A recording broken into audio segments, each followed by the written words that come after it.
Good morning, everybody. Thanks for waking up and coming out. Really appreciate it. I'm with some absolute legends today. Very excited to be here. I'm Mark Goodwin. I work for Bitcoin Magazine. To the left of me, we got some incredible journalists that I've been following for a really long time and have been very inspirational to me in my own path in getting into journalism.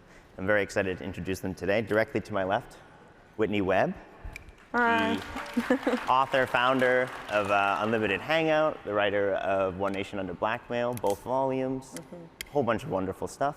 Thanks. To her left, we got Joe Nakamoto, Cointelegraph. How are you doing? Filmmaker, charming, wonderful man, well-dressed, just a nice guy. Got to hang out with him the last couple of days. It's been wonderful. And then to our far left, the myth, Rudkowski. Wonderful, wonderful journalist, incredible guy. We Are Change, the best political shirts, a bunch of amazing things, a lot of time on the Teamcast IRL, and just a wonderful, wonderful man and a great journalist. So we're here to talk about journalism, a little bit about Bitcoin, but a lot about journalism. And wanted to start with Whitney. Whitney, you have been picking at this grander thing for a long time across these books, across these podcasts. Mm-hmm. You're sort of picking at this thread that keeps unraveling, and we keep learning more and more about, the things that are going on behind the curtain. So I was just kind of curious where it started and where was this thread picking kind of came from, and what has sent you down this path. All right, so there's a lot of different ways to answer this question, I guess, because it didn't really start any one way. But I guess I got really frustrated once I started figuring out that the history we're taught in schools, I went to a public school, isn't exactly what happened, I got really frustrated that, my family is very invested in the official version of events, the official version of history. And, I was on a podcast a couple days ago, the PBD podcast, and was talking about my grandparents, who I was really close to. I mean, they practically raised me, and they loved America. They really believed in what I would call the Disneyland version of what, America actually is, how power actually functions, things like that. And, I really wish they were still here, but in a sense, I'm glad they don't have to see how far this country has fallen and where it is heading, because they would be really devastated because of everything they invested and sacrificed for this country. And I think that's true of a lot of other people's families. And, that's obviously not unique to me, but I really feel that it's important to raise awareness about the reality of the situation, because we'll never be, if we have a fake Disneyland version of events, and then we have a Disneyland version or vision of what the problem is, and we'll never actually be able to solve any of the problems if we have this fake view of what the problem is. We can't offer any real solutions, I do know. Wonderful answer. Yeah, that's great. Wow. Joe, being in the Bitcoin space and a journalist in the Bitcoin space, I was very curious how you personally balance your bias. Obviously there's a big financial incentive and bias within Bitcoin. And how do you balance your bias as a journalist and communicate that to your readers and viewers that, yes, I invest in Bitcoin, but I'm going to tell the truth regardless and, do the right thing. What bias? Yeah.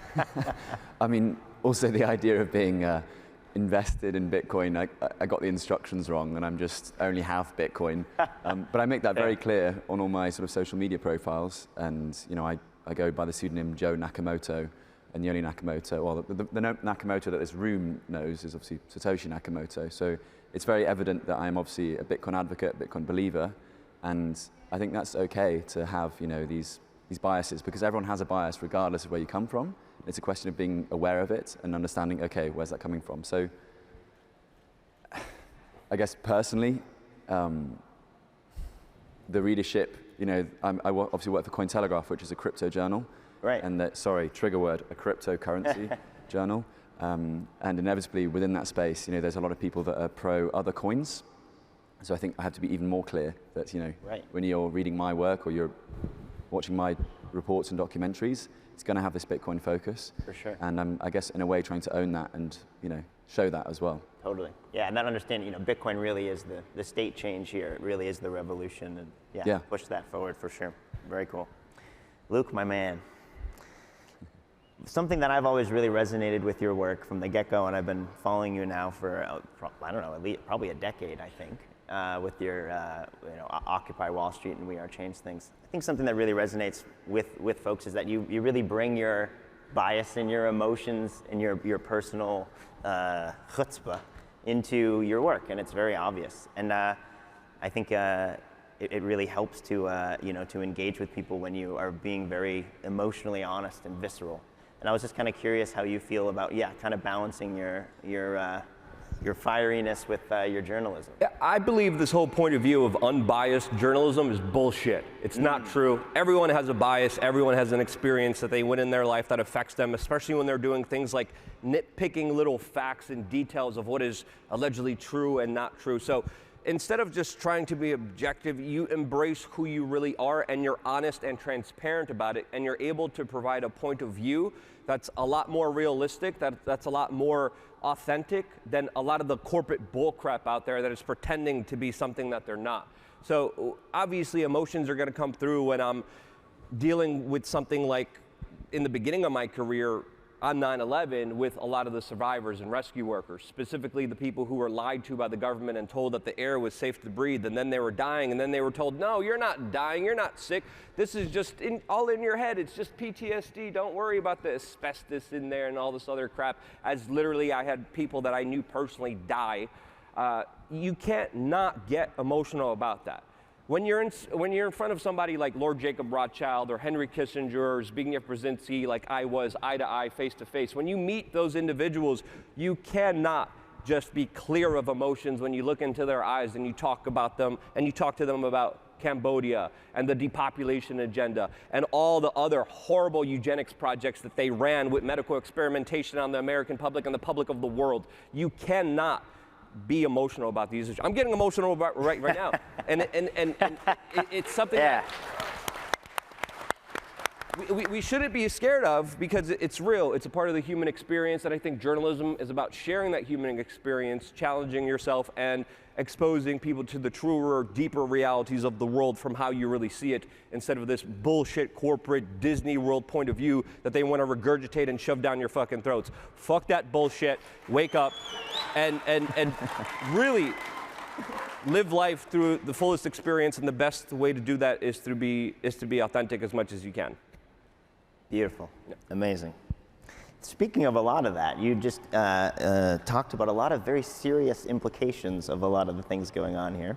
A little bit. And Whitney, I was very interested to hear, I find you to be one of the bravest people out there. Oh, and I'm very thankful for the work that you... Seriously. When you are calling out such a unified oppression in this coalition, that is, you are clearly calling out for being a violent and oppressive regime. There's a lot of seriousness there in that, and kind of how do you deal with both not getting burdened by the weight of the things you're implying, and also dealing with the real reality of calling out a violent regime? Okay, so I have to say what's true. These guys are monsters, and they need to be referred to as such. And I don't have any, problem doing that. I think some people maybe self-censor to an extent, whether it's so they don't get demonetized or whatever.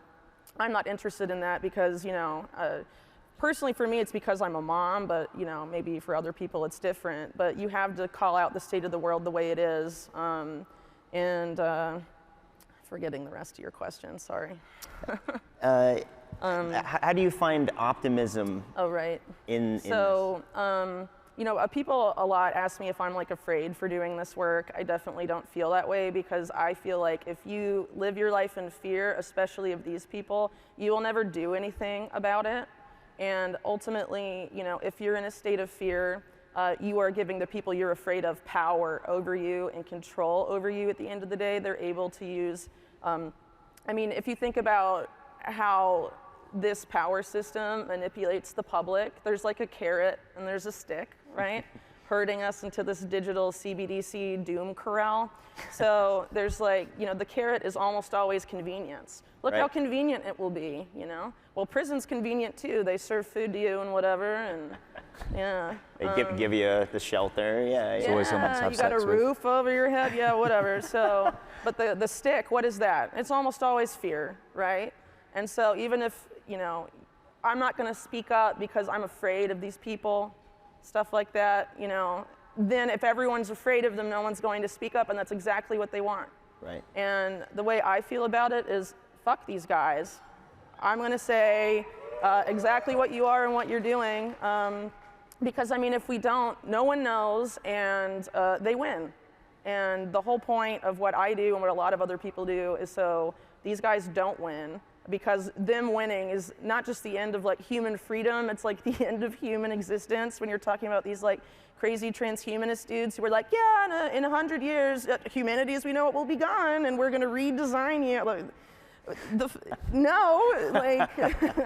it's just crazy to me to not say something about that, because, if we don't, then it just happens, right? And I think they've conditioned the public and trained the public to be as passive as possible and to sit back and do stuff. And, we've outsourced so much of our responsibility and also our thinking to these guys. And the only way to fix that is to do the opposite, right? 100%. That's how I feel about it. It's beautiful. Yeah, give it up. Yeah, fuck those guys. Speaking of, me cursing on stage right here, Luke, I was curious about how you feel the importance of free speech leading to, can you have informed consent in a democracy without a free press and free speech? And do we have free press and free speech if we have a journalist such as Julian Assange, who all he did was reveal war crimes of the United States government and the NSA spying on citizens? Can you have a civil society without free speech? Free speech is essential to obviously a free society. You can't have, you can't have them without each other. And I tested that, especially during the beginning of my career, by going up and questioning a lot of powerful politicians and talking about their secret societies and ending up in jail and being arrested and being tackled and being assaulted and being intimidated and being going through so much absolute just utter bull crap. But when it comes to this larger concept, I do believe that also energetically, a lot of these people, a lot of the very powerful people work on informed consent as a way for plausible deniability. And they do allow some individuals to have some kind of speech as well, limited speech at that, but still, they do release a lot of information. They do release a lot of symbols as well to kind of show people exactly what they're doing. There's little tidbits of truth everywhere, and it's up to the individual to kind of look for it, find it, curate it.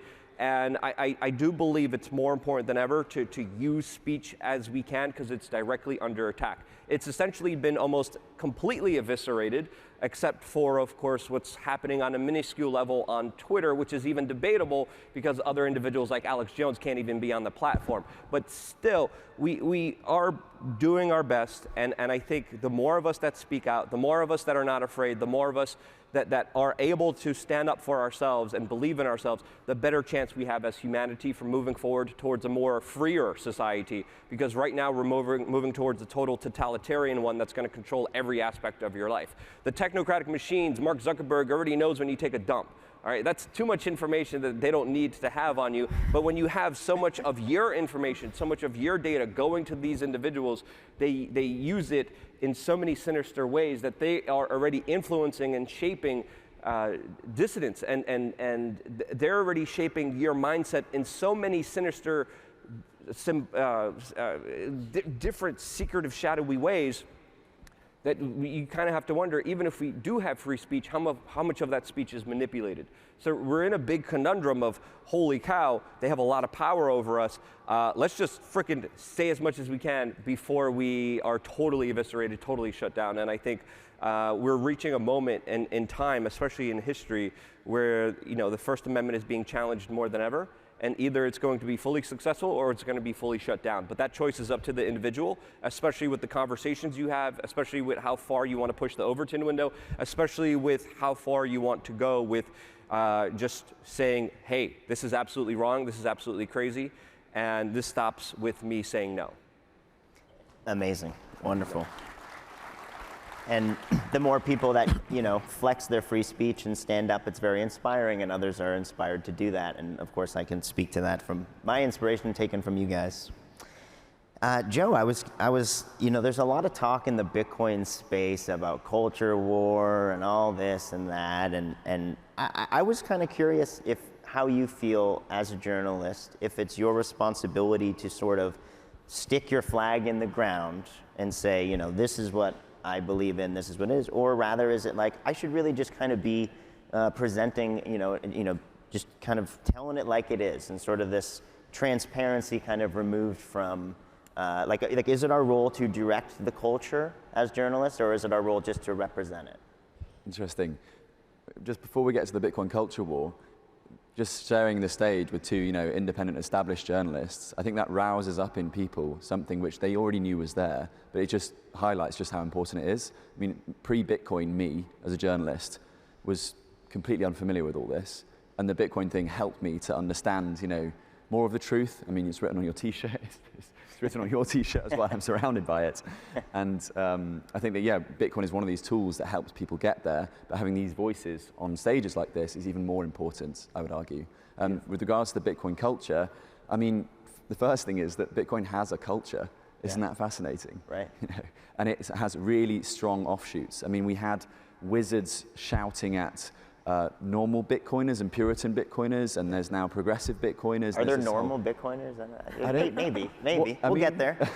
I mean, what Water's is normal, warm. right? I mean, I love as well that Bitcoin embraces the weird, and it's where you can find your truth and then, be authentic and then build from that. And it's in a space where, to be honest, most people are accepted. If you are a Bitcoiner, then you're probably going to be welcome. And we see that with the fact that there are two presidential candidates from opposing parties sharing a room and sharing a stage. I'm not familiar with US politics the way that you esteemed people are, but I presume that's not a very regular occurrence. It certainly wouldn't happen in the UK. So isn't that just testament to the fact that this free open source protocol is enabling people of all sides of the spectrum to come together, share ideas, and as Luke says, practice their freedom of speech. Beautiful. You brought up the open source protocol and the actual programmatic aspect of Bitcoin. And something that's really interesting about it is a time stamping tool. And Whitney, I was curious. You have your own website. You do your own publishing. You've published these books with a publisher. How do you look at when you're speaking the truth like this, like the importance of the publisher or the medium as a way to actually get the words out? You worked with a wonderful publisher, and what is the importance and the role of a publisher or an editorial as a platform to get voices out there? So for me, I was approached by the publisher, and I was familiar with him because Daniel Estelin connected us. He interviewed me and said, "You should turn this into a book." Mm-hmm. I'd never written a book before. Yeah, it turned into two. Is there a third coming? No, don't ask right now. Okay. But I think it's becoming very infrequent, the amount of big established platforms that will actually allow people to speak their minds. I think that's very troubling, and there's obviously a huge need for that. I mean, what I did, a lot of that stuff I've never really focused on, including the financial side of it. The way I approach it maybe is different from some people. I just figured if I put out content that was high quality, and high integrity, and I just kept doing that the rest would come, I guess. And before, I depended on some other platforms, I guess, for financing my work, like Patreon. That didn't work out during COVID, so I decided, and what I've done since is I think a model maybe other people should follow, the less middlemen you have, middlemen that are involved, the more you can speak your mind, because when you have a bunch of other people in between you and your supporters, they can cut that off, right? Like what happened to me has happened to a lot of other people. So, the more resilient you can build your, website or whatever you're publishing, the better off you'll be, because, we are really under an unprecedented siege on free speech. It's really astounding. But a lot of it I see is taking place mainly in the digital space. I think they're really neglecting print to a big extent.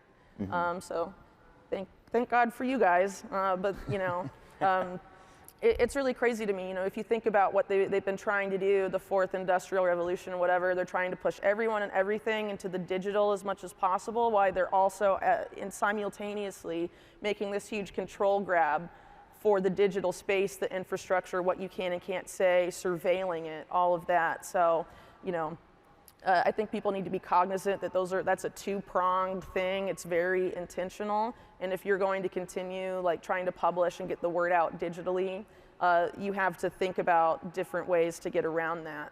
I had a friend set up a BTC Pay server for my site and all of that in case PayPal and Stripe take me, right. Which is very likely. Yes. But I don't let that influence my work or again make me fearful. I think there's a lot of people in independent media that are fearful of being demonetized. I've been on a few bigger audience podcasts recently, and they've been like, well, we're on YouTube, but Whitney Webb's about to be on, so we're going to Rumble, or we're going somewhere, but that audience needs to hear stuff, and yes. If those big voices do get demonetized, maybe less people will finally start using an awful platform like YouTube. Yes.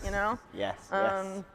So again, I think the self-censorship thing and all of that is kind of destructive in a lot of ways to what, I would like to see in independent media personally, and I think the more people take responsibility for their own stuff, and including, independent creators and journalists and stuff, I think the better off we'll be as journalists and as publishers, and also for consumers as well.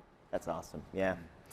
Yeah, if I don't demonetize your podcast, I didn't do my job, frankly. So, kind of running off that, Luke, we talked a few months ago, and I kind of just asked, what do we need to do? How can I help? What can we do? And one of the things you said was, we need to make sure that we, incentivize investigative journalism. Yeah. And how do we do that? You need to organize by disorganizing, and then essentially the biggest solution here is decentralization. Decentralization is the key. We're dealing with a lot of pressures, especially as journalists, as you were talking about, especially when it comes to demonetization. I felt horrible because I remember once going on the Ron Paul Liberty Report, and I'm like, Ron, maybe it's not the best thing to put my name in this YouTube video. And he's like, no, it's fine. It'll be totally okay. And then he did, and then we did the live podcast, and he comes to me right afterwards. He was like, oh, we totally lost monetization here. I was like, oh, I wonder why. Yeah. And for many years, I've been dealing with this kind of uphill battle, but I do believe, a lot of people want to organize, a lot of people want to come together, a lot of people want to build one big kind of ship. If you have a big ass ship, it's going to be sunk. It's going to have a big target on its back. Well said. That's why I think decentralization is key. I built my own platform. I built my own website. I really do hope we do get the full experience of free speech on social media, on Twitter, but I'm not putting my eggs in one basket. I'm going to, of course, incentivize, my audience and my people where I want to work with them one-on-one. I get to give them videos. I get to talk to them. I get to interact with them. I get to talk to them about health and do a whole bunch of really cool, fun projects on my platform, on my website, where I get to control who gets to see it, who doesn't get to see it, and essentially it allows me to finally say whatever the hell I want. But the battlefield is also, on YouTube, where the normies, the Kyles and Karens are.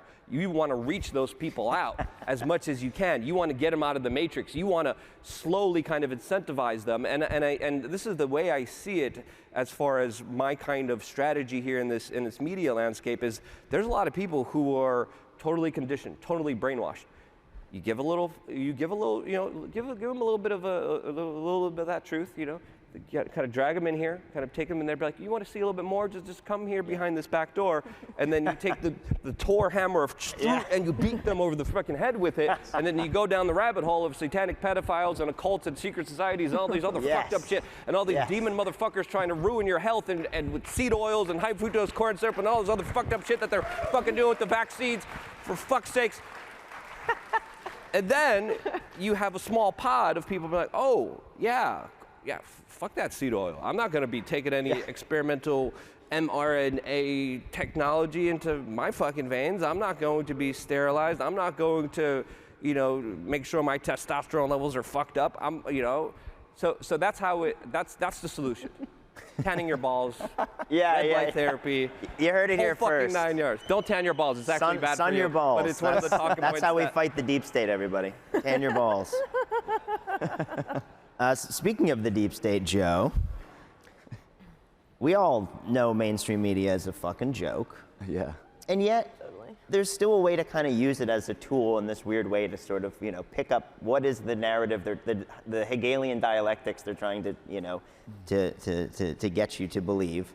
Do you use mainstream media as a tool in sort of your viewpoint, even though understanding it's very corrupted by, fiat economies and bad incentives? Well, so the interesting thing is that with the investigative journalism piece, this is something I really struggle with on a personal and professional level, because there's in the Bitcoin and crypto space, there is very few, there's not a lot of resources going into investigative journalism, whereas if you look at mainstream media, there is still a lot of money flying around because they are the incumbents, they have all the power. And so, I do still consume some mainstream media, and I do consume it as a way to get Bitcoin into there. For example, I was networking quite hard at the Financial Times to try and get pro-Bitcoin content into the Financial Times, because ultimately I'm driven by this mission of Bitcoin as opposed to a mission of sort of journalism. But when it comes to the investigative stuff, there is still some really good content there. I don't support The Guardian, I don't really read The Guardian, but they did an amazing undercover investigation into the royals and where their wealth comes from. Because as a Brit, we've got this family, which is obviously unelected, in this constitutional monarchy, which we didn't choose, we're born into, whatever. But we don't know how much they're worth, we don't know what their possessions are. And technically their possessions are my possessions, our possessions. So there are still some resources going into really good investigative pieces. However, on the whole, no, I cancelled my Times subscription in 2019. Yeah. I stopped reading The Telegraph, I stopped reading The Guardian, and the BBC, it's got some great explainers on Bitcoin, but let's be honest, on the whole, it's mostly a shit show, and cancelling presenters of TV programs. I don't know if this made it into American coverage, but they cancelled a sports broadcaster who used to host a show talking about soccer, and he then tweeted a couple of days later something mildly provocative and was cancelled from his sports broadcast. So it's just, we know it's a shit show, but it's still the ones that most people listen to. And if we can't meet people where they're at, then how are we going to get them to finally embrace and welcome this truth that we know is out there? Beautiful, beautiful. Well, we are sort of wrapping up here. This is the end of our panel, unfortunately. I just wanted to kind of leave just with a thought here that we are in a world where this regime of control and this coalition of oppression is very unified, and I think we as journalists and as citizens, as plebs, have to make sure that our counter-revolution and our pushback against these things is also unified. And so I just really appreciate the three of you taking your time to come here, doing the work that you guys do. It's incredibly important. I thank you very personally. And I know a lot of us out here, I'm sure, share the same sentiments. Used to. Thank you for speaking the truth. We need it. It's very inspiring. And I hope to continue to see you all continuing to do incredible work very safely. And keep being you guys. Thank you so much for being here. Thank you, Mark. And thank you, Bitcoin Magazine.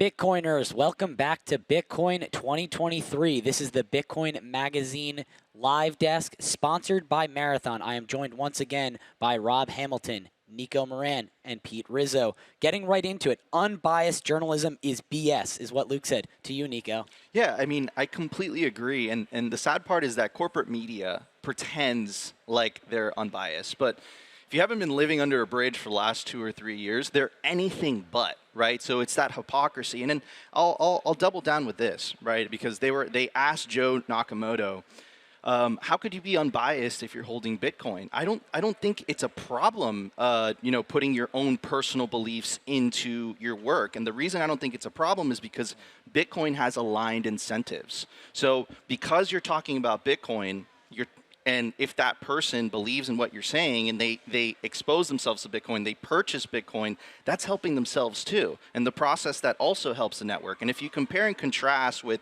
the corporate media who are advocates for the fiat system, in the fiat system, a privileged few benefit from that system while the rest of us get poorer. So I completely agree with that statement. I don't think there's no such thing as unbiased journalism. I think that's a way for the corporate media to control the narrative. Expanding on that, Nico, great point. I'm going to go over to you, Pete. But are we biased being Bitcoiners or Bitcoin journalists?